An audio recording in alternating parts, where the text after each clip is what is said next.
साल 1919 बीकानेर की गलियों में 12 साल का एक लड़का अपनी बुआ से भुजिया बनाना सीखता है और केवल 2 पैसे में उसे बेचना चालू करता है। वह इस बात से बिल्कुल ही अनजान था कि यही भुजिया एक दिन करोड़ों का बिजनेस करेगा और पूरी दुनिया में उसका नाम होगा। दोस्तों, ये कहानी है इंडिया के सबसे बड़े स्नैकिंग ब्रांड हल्दीराम की। हल्दीराम का जन्म बीकानेर में 1908 में हुआ था। उनके दादाजी बाजार में ले जाकर भुजिया बेचा करते थे, इसलिए अपनी दादा परदादा से सीख और घरेलू बिजनेस के कारण हल्दीराम ने 12 साल की उम्र में ही भुजिया बनाने की प्रक्रिया शुरू कर ली और वह इस प्रक्रिया में मास्टर बन गए। भुजिया को बनाने के लिए अधिकतर ये लोग बेसन का इस्तेमाल करते थे, लेकिन बीकानेर जहाँ लोगों को दाल बहुत ही ज़्यादा पसंद था, इसलिए हल्दीराम ने राजस्थान के लोगों को मोटा दाल मिला हुआ भुजिया खिलाने का निश्चय किया और इसलिए वे अपनी भुजिया को मोटा दाल में मिलाकर बेचना शुरू किए। लेकिन अभी भी ये भुजिया उनके मन मुताबिक नहीं बनी थी, इसलिए वो मार्केट में जाकर अलग अलग जगहों पर मिक्स मेकर ढूंढना शुरू किए, जिससे कि बहुत ही पतली और क्रिस्टल क्लियर भुजिया निकल कर आए और कुछ ही समय में वो पतली और काफ़ी स्वादिष्ट भुजिया बनाना शुरू कर दिए। हल्दीराम को पता था कि वहाँ के महाराज दंगर सिंह बीकानेर के सबसे ज़्यादा पसंद किए जाने वाले महाराज थे, इसलिए उन्होंने महाराज दंगर सिंह के नाम से वो को भुजिया खिलाना पसंद किया, जो राजस्थान में बहुत ही ज़्यादा पॉपुलर हुआ। धीरे धीरे हल्दीराम की उम्र 36 साल हो गई थी। उनकी वाइफ और 3 बेटे भी हो गए थे। 1994 जब इनके जीवन में बहुत ही बड़ा ट्रेजेडी आया, घर में लेज डोर के बीच झगड़े होने लगे और महिलाओं के इस टकराव ने इनको इतना अलग थलग कर दिया कि इनको अपना सारा बिजनेस साथ ही साथ अपना घर छोड़कर बाहर जाना पड़ा। अब वह बेचारे पुनः सड़क पर आ गए थे। उनके पास एक फूटी कौड़ी तक नहीं थी। वो फिर से काम ढूंढना शुरू किए। तभी घर से उधर जाते जाते उन्हें काम नहीं मिल रहा था। तभी ने उन्हें पीछे से आवाज़ दी। मुड़ कर देखा तो उनके बचपन का एक दोस्त उन्हें आवाज़ दे रहा था। वह बहुत ही ज़्यादा सच्चा दोस्त था। उसने हल्दीराम की हर समस्या सुनी और बरसों पहले इस दोस्त को हल्दीराम ने 300 रुपये देकर मदद की थी। उस दोस्त ने इन्हें इसी सिचुएशन में, ऐसी मुश्किल दौर में वह 300 रुपये वापस करके राम के जीवन में एक बार फिर से उजाला ला दिया। हल्दीराम ने सबसे पहले उन पैसों से किराए का एक मकान लिए कि हल्दीराम की जो वाइफ थी वह मूंग दाल बहुत ही अच्छा बनाती थी और सुबह सुबह मूंग दाल तैयार कर देती और हल्दीराम इसे ले जाकर पूरे बाजार में बेचते रहते। हल्दीराम के इस मूंग दाल का धीरे धीरे मार्केट में डिमांड बढ़ने लगा। साथ ही साथ के पास जैसे ही कुछ पैसे आ गए, इन्होंने पुनः अपना पसंदीदा भुजिया बनाकर बेचना भी शुरू कर दिया। धीरे धीरे इनके पास पैसे इकट्ठा हो गए और इन्होंने रेंट पर एक दुकान ले लिया। अब धीरे धीरे उस दुकान से कस्टमरों की लाइन लगने लगी और एक बार फिर से हल्दीराम के जीवन में खुशियाँ लौट आई थी।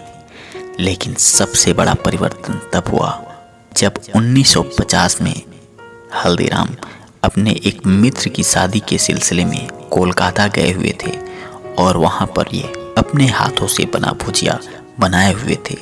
वहाँ शादी पार्टी में आए हुए सारे मेहमानों को इनकी भुजिया इतनी ज़्यादा पसंद आने लगी कि बिना केवल इनकी भुजिया का तारीफ कर रहे थे, बल्कि हल्दीराम को भुजिया का बल्क में आर्डर भी दे रहे थे।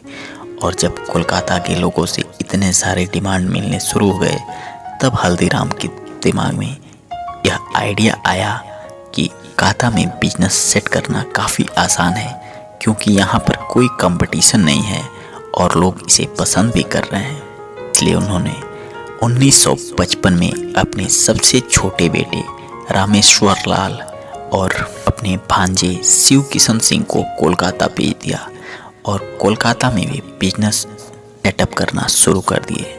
महज 8 फीट की दुकान से उन्होंने अपना बिजनेस शुरू किया, लेकिन लोगों के रुझान और टेस्ट के कारण बहुत तेजी से वह कोलकाता के बाज़ारों में अपनी पकड़ बनाने लगे। चूँकि वहाँ के लोगों को इसका टेस्ट इतना ज़्यादा पसंद आ रहा था, इसलिए इन्होंने सोचा कि यदि हम बंगाली मिक्सचर भी बनाएं तो बंगाली लोग बहुत ही ज़्यादा आकर्षित होंगे। तो उनका यह आइडिया बहुत ही ज़्यादा कारगर साबित हुआ और अगले 10 सालों में अभी उनकी दुकान 8 फीट से बढ़कर 25 स्क्वायर फीट की हो गई थी। बिजनेस भी जस्ट डबल हो गया था। 1968 में हल्दीराम के अब तीनों बेटे वेल सेटल हो गए थे।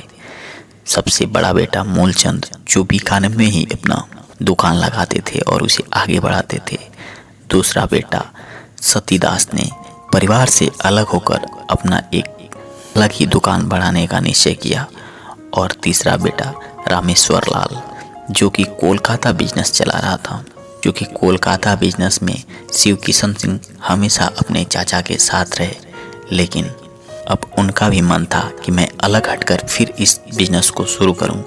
इसलिए वह कोलकाता से नागपुर आ गए और नागपुर में भी हल्दीराम के तेज शिव किशन सिंह ने 1968 में अपना एक ब्रांच खोला, जहां पर वह भुजिया के साथ साथ काजू कतली बनाना से लोगों को फ्री ऑफ कास्ट टेस्ट कराना शुरू कर दिए। उनकी इस आइडिया ने बिजनेस को और आगे बढ़ाया और भुजिया के साथ साथ लोग अब काजू कतली को भी पसंद करने लगे थे और वहां से शुरुआत हुई इंडियन स्वीट मार्केट में हल्दीराम को एक बड़ा प्लेयर बनने की। महज 3 सालों में हल्दीराम ने नागपुर में अपने 2 आउटलेट और खोल दिए। चूँकि शिव किशन सिंह इतने में संतुष्ट नहीं थे और वे चाहते थे कि अपने बिजनेस को यदि और आगे बढ़ाना है तो इसके लिए इंडिया की कैपिटल दिल्ली में अपना बिजनेस करना सबसे ज़रूरी है। और 1982 में अपना बिजनेस दिल्ली में शिफ्ट करने के लिए उन्होंने चांदनी चौक का निरीक्षण किया और वहाँ पे चूँकि देखा कि यहाँ पर कस्टमर डिमांड बहुत ही ज़्यादा है और लोगों की परचेजिंग पावर कैपेसिटी भी बहुत तगड़ी है, इसलिए शिव किशन सिंह के छोटे भाई मनोहर लाल ने वहाँ पर अपनी दुकान शुरू कर ली और धीरे धीरे अपना बिजनेस काफ़ी तेज़ी से आगे बढ़ा दिया। लेकिन फिर एक ट्रेजेडी आई 1984 में। महज 2 सालों में हल्दीराम ने अपने बहुत सारे आउटलेट खोल दिए थे दिल्ली में, लेकिन 1984 में जो ट्रेजेडी हुआ, जो सिख दंगा हुआ, उसकी वजह से हल्दीराम की दुकानों में भी आग लगा दिया गया और जो हल्दीराम का दिल्ली का बिजनेस बहुत ही अच्छा चल रहा था वह पुनः जीरो पर आ गया।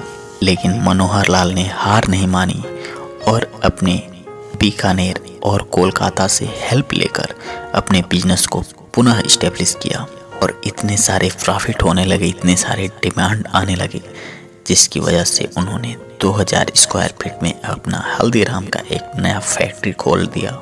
उस समय तक बहुत सारे विदेशी ब्रांड इंडिया में अपना मार्केट पकड़ना शुरू कर दिए थे, लेकिन शिव किशन सिंह और मनोहर लाल ने यह सोचा यदि हमें इंडियन पूरे मार्केट को कैप्चर करना है, इसके लिए हमें कुछ ऐसा बनाना चाहिए जो 2 दिन 4 दिन से बढ़कर महीनों तक बिल्कुल ही सेफ रहे और लोग उसे महीनों तक खा सकें। इसलिए उन्होंने अपने पैकेजिंग में बहुत बड़ा चेंजिंग की और वह नाइट्रोजन पैकेजिंग करना शुरू कर दिए, जिसकी वजह से प्रोडक्ट का सेल्फ लाइफ पीरियड जो था वह 2 दिन 4 दिन से बढ़कर महीनों हो गया।